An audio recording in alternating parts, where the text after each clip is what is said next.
16 सोमवार व्रत कथा। तो चलिए शुरू करते हैं। मृत्युलोक में भ्रमण करने की इच्छा करके एक समय श्री भूतनाथ भगवान भोलेनाथ माता पार्वती के साथ मृत्युलोक में पधारे।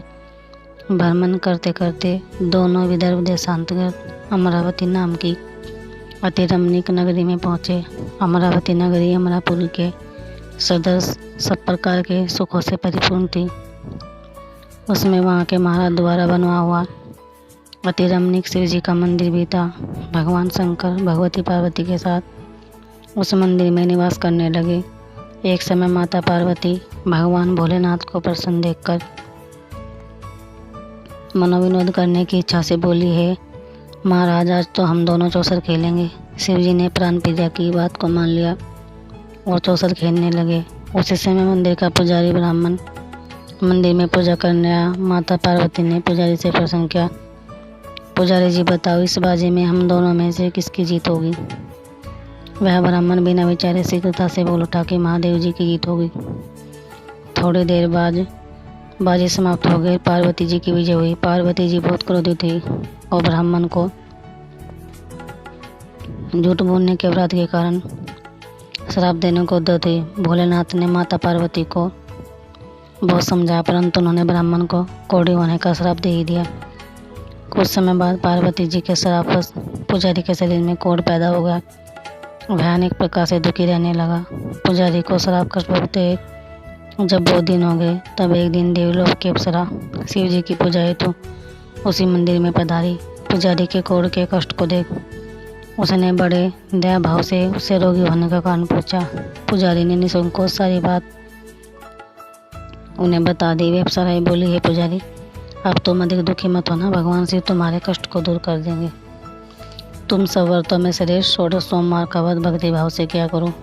पुजारी ने अप्सराओं से विनम्र भाव से 16 सोमवार व्रत की विधि पूछी। अप्सराओं ने बता कि सोमवार के दिन भक्ति के साथ व्रत करे, स्वच्छ वस्त्र पहने, संध्या व उपासना के बाद आधा सेर गेहूँ का आटा लें, उसके 3 अंग बनाए और घी गुड़ आदि नैवेद्य, पुंगी फल, बेलपत्र, जनेऊ, जोड़ा, चंदन, अक्षत, पुष्प आदि के द्वारा प्रदोष काल में भगवान शंकर का विधि से पूजन करें। तत्पश्चात 3 अंगों में से एक शिव जी को अर्पण करें, बाकी 2 को शिव जी का प्रसाद समझकर उपस्थित जनों में बांट दें और आप भी प्रसाद पाएं। इस विधि से 16 सोमवार व्रत करें। 17वें सोमवार को पाव सेर पवित्र गेहूं के आटे की बाटी बनाएं, उसमें घी और गुड़ मिलाकर चूरमा बनाएं, भगवान भोलेनाथ को भोग लगाकर उपस्थित भक्तों में बांटें। इसके बाद कुटुंब सहित प्रसाद लें तो शिव जी की कृपा से उसके सभी मनोरथ पूर्ण हो जाते हैं। ऐसा कहकर अप्सराएं सड़क को चली गई। ब्राह्मण ने यथाविधि 16 सोमवार व्रत किया तथा भगवान शिव की कृपा से रोग मुक्त होकर आनंद से रहने लगा। कुछ दिन बाद शिव जी और पार्वती फिर उस मंदिर में पधारे। ब्राह्मण को निरोग देख पार्वती जी ने ब्राह्मण से रोग मुक्त होने का उपाय पूछा तो ब्राह्मण ने 16 सोमवार व्रत की कथा सुनाई। पार्वती जी अति प्रसन्न हो ब्राह्मण से व्रत की विधि पूछकर सोम व्रत करने को तैयार हो गई। व्रत करने के बाद उनकी मनोकामना पूर्ण हुई तथा उनके रूठे पुत्र स्वामी कार्तिकेय स्वयं माता का आज्ञाकारी हुए। कार्तिकेय जी को अपना यह विचार परिवर्तन का रहस्य जानने की इच्छा हुई। वे माता से बोले, हे माता, आपने ऐसा कौन सा उपाय किया जिससे मेरा मन आपकी ओर आकर्षित हुआ? पार्वती जी ने वही 16 सोमवार व्रत की कथा उनको सुनाई। कार्तिकेय जी ने कहा, इस व्रत को मैं भी करूँगा क्योंकि मेरा प्रिय मित्र ब्राह्मण बहुत दुखी दिल से परदेश गया है, हमें उससे मिलने की बहुत इच्छा है। कार्तिकेय जी ने भी इस व्रत को किया और उनका प्रिय मित्र मिल गया। मित्र ने इस आकस्मिक मिलन का भेद कार्तिकेय जी से पूछा तो वे बोले, हे मित्र, हमने तुम्हारे मिलने की इच्छा करके 16 सोमवार का व्रत किया था। अब तो ब्राह्मण मित्र को अपने विवाह की बड़ी इच्छा हुई। उसने कार्तिकेय जी से व्रत की विधि पूछी और यथाविधि व्रत किया। व्रत के प्रभाव से जब वह किसी कार्यवश विदेश गया तो वहाँ के राजा की लड़की का स्वयंवर था। राजा ने प्रण किया था कि जिस व्यक्ति के गले में सब प्रकार संगर स्थित हथिनी माला डालेगी मैं उसी के साथ अपनी प्यारी पुत्री का विवाह कर दूंगा। शिव जी की कृपा से वह ब्राह्मण भी स्वयंवर देखने की इच्छा से राजसभा में एक और बैठा। अन्य समय पर हथिनी आई और उसने जयमाला उस ब्राह्मण के गले में डाल दी। राजा ने अपनी प्रतिज्ञा के अनुसार बड़ी धूमधाम से अपनी कन्या का विवाह उस ब्राह्मण के साथ कर दिया और उसे बहुत सा धन देकर सम्मान देकर संतुष्ट किया। ब्राह्मण सुंदर राजकन्या पाकर सुख से जीवन व्यतीत करने लगा। एक दिन राजकन्या ने अपने पति से प्रश्न किया, हे प्राणनाथ, आपने ऐसा कौन सा भारी पुण्य किया था जिसके प्रभाव से हथिनी ने सब राजकुमारों को छोड़कर आपको वरण किया? ब्राह्मण बोला, है प्राण प्रिय, मैंने अपने मित्र कार्तिकेय जी के कथा अनुसार 16 सोमवार का व्रत किया था, जिसके प्रभाव से मुझे तुम जैसी सर्वरूपवान पत्नी की प्राप्ति हुई। व्रत की महिमा सुन राजकन्या को आश्चर्य हुआ। वह भी पुत्र की कामना करके व्रत करने लगी। शिव जी की दया से उसके गर्भ से एक अति सुंदर सुशील धर्मात्मा और उदान पुत्र उत्पन्न हुआ। माता पिता दोनों उस देव पुत्र को पाकर अति प्रसन्न हुए और उसका लालन पालन बड़े प्रकार से करने लगे। जब पुत्र समझदार हुआ तो एक दिन उसने अपनी माता से प्रश्न किया कि हे माँ, तुमने कौन सा व्रत एवं तप किया है जो मेरे जैसा पुत्र तुम्हारे गर्भ से उत्पन्न हुआ? माता ने 16 सोमवार व्रत की विधि पुत्र को बताई। पुत्र ने सब तरह के मनोरथ पूर्ण करने वाले सरल व्रत को सुना तो वह भी राज्याधिकार पाने की इच्छा से हर सोमवार को यथाविधि यह व्रत करने लगा। व्रत शुरू होने के बाद एक देश के बड़े राजा के सर्वगुण संपन्न ब्राह्मण युवक के साथ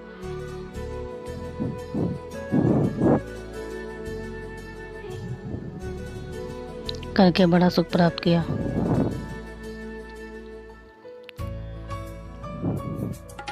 जाके वरराजा के दिवंगत हो जाने पर इसी ब्राह्मण युवक को सिंहासन पर बैठागा, क्योंकि दिवंगत राजा के कोई पुत्र नहीं था। राज्य का तो अधिकारी होकर भी वह ब्राह्मण पुत्र 16 सोमवार का व्रत करता रहा। जब 17वां सोमवार आ तो विप्र पुत्र ने अपनी प्रियतमा से भोजन सामग्री लेकर शिव पूजा के लिए शिवालय में चलने को कहा, परंतु उसकी पत्नी ने उसकी आज्ञा की परवाह न की। दास द्वारा सब पूजन सामग्री शिवालय भिजवा दी, परंतु आप नहीं गए। जब राजा ने शिव जी का पूजन समाप्त किया तब आकाशवाणी हुई, हे राजा, अपनी इस रानी को राजमहल से निकाल दे, नहीं तो यह तेरा सर्वनाश कर देगी। आकाशवाणी सुनकर राजा के आश्चर्य का ठिकाना नहीं रहा। उसने मंत्रनागृह में आकर अपने सभासदों को बुलाकर पूछा कि हे मंत्री, मुझे शिव जी की आकाशवाणी हुई है कि राजा तू अपनी इस रानी को निकाल दे, नहीं तो यह तेरा सर्वनाश कर देगी। राज्य में मंत्री तथा सभासद आदि सब विस्मय और दुख में डूब गए, क्योंकि जिस कन्या के कारण राज्य मिला राजा उसी को निकालने का जाल रच रहा है। यह कैसे हो सकेगा? राजा ने अपनी पत्नी को राजमहल से निकाल दिया। रानी दुखी हृदय से भाग्य को कोसती हुई नगर के बाहर चली गई। बिना पदत्राण, फटे वस्त्र पहने, भूख से दुखी धीरे धीरे चलकर वह ग्राम में पहुंची। वहाँ एक बुढ़िया सूत काट कर बेचने जाती थी। रानी की करुण दशा देखकर बोली, चल तो मेरा सूत बिकवा दे, मैं वृद्ध हूँ, भाव नहीं जानती। यह बात सुन रानी ने बुढ़िया के सिर से सूत की गठड़ी उतारकर अपने सिर पर रख ली। थोड़ी देर बाद आंधी आई और बुढ़िया का सूत पोटली सहित उड़ गया। बेचारी बुढ़िया पछताती रह गई और रानी को अपने से दूर रहने को कहा। इसके बाद रानी एक तेली के घर गई। शिव जी के प्रकोप के कारण तेली के सब मटके उसी अक्सर चटक गए। तेली ने भी रानी को अपने घर से निकाल दिया। अत्यंत दुख पाती हुई रानी एक नदी तट पर गई तो नदी का समस्त जल सूख गया। तत्पश्चात रानी एक वन में गई। वहां जाकर सरोवर में सीढ़ी से उतरकर पानी पीने गई। उसके हाथ का स्पर्श होते ही सरोवर का नील कमल के समान जल असंख्य कीड़ामय होकर गंदा होगा। रानी ने भाग्य पर दोषारोपण करते हुए उस जल को पीकर पेड़ की शीतल छाया में विश्राम करना चाहा, परंतु रानी जिस पेड़ के नीचे जाती उस पेड़ के पत्ते तत्काल गिर जाते। वन सरोवर जल की ऐसा दशा देखकर गाँव चलाते ग्वालों ने अपने गुसाई जी से, जो उस जंगल में स्थित मंदिर में पुजारी थे, यह बात बताई। गुसाई जी के आदेश अनुसार ग्वाले रानी को पकड़कर उनके पास लाए। रानी की मुख कांति और शरीर शोभा देखकर गोसाई जी जान गए कि यह अवश्य ही कोई विधि की गति की मारी कुलीन स्त्री है। पुजारी ने रानी से कहा कि पुत्री, मैं तुमको अपनी पुत्री के समान रखूंगा।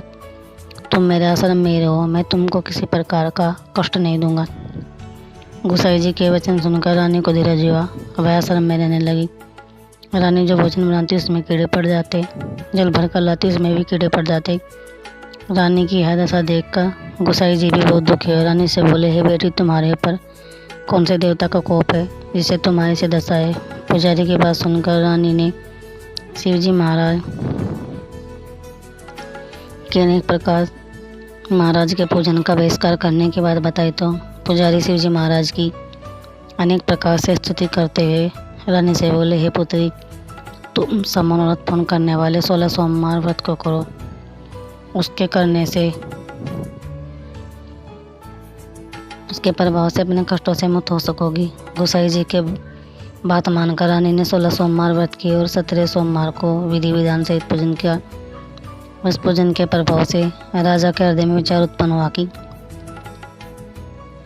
रानी को गए बहुत समय व्यतीत होगा, न जाने कहाँ कहाँ भटकती होगी, उसे ढूंढना चाहिए। यह सोच रानी को तलाश करने के लिए राजा ने चारों दिशाओं में दूत भेजे। वे दूत रानी को ढूंढते हुए पुजारी के आश्रम में पहुंचे। वहां रानी को पाकर पुजारी से रानी को अपने साथ ले जाने का आग्रह करने लगे, परंतु पुजारी ने मना कर दिया। दूत चुपचाप लौट आए और महाराज को रानी का पता बतला। रानी का पता पाकर राजा स्वयं पुजारी के आश्रम में गए और पुजारी से प्रार्थना करने लगे, महाराज, जो देवी आपके आश्रम में रहती है वह मेरी पत्नी है। शिव जी के कोप से मैंने इनको त्याग दिया था।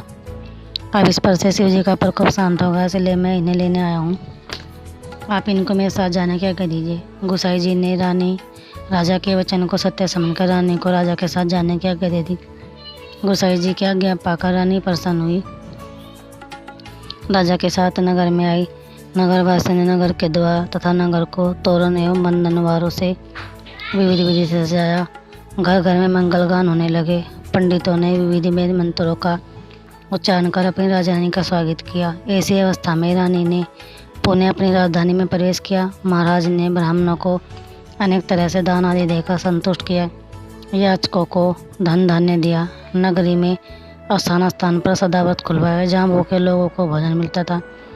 इस प्रकार से राजा शिव जी की कृपा का पात्र हो राजधानी में रानी के साथ अनेक तरह के सुखों का भोग करता सोमवार का व्रत करने लगा। विधिवत शिव पूजन करते हुए इस लोक में अनेक सुखों का भोगने के पश्चात दोनों शिवपुरी को पधारे। जो मनुष्य मनसा वाचा करना भक्ति सहित 16 सोमवार का व्रत एवं पूजन इत्यादि विधिवत करता है, वह इस लोक में समस्त सुखों को भोग कर अंत में शिव धाम को प्राप्त होता है। यह वह समर्थों को पूर्ण करने वाला है।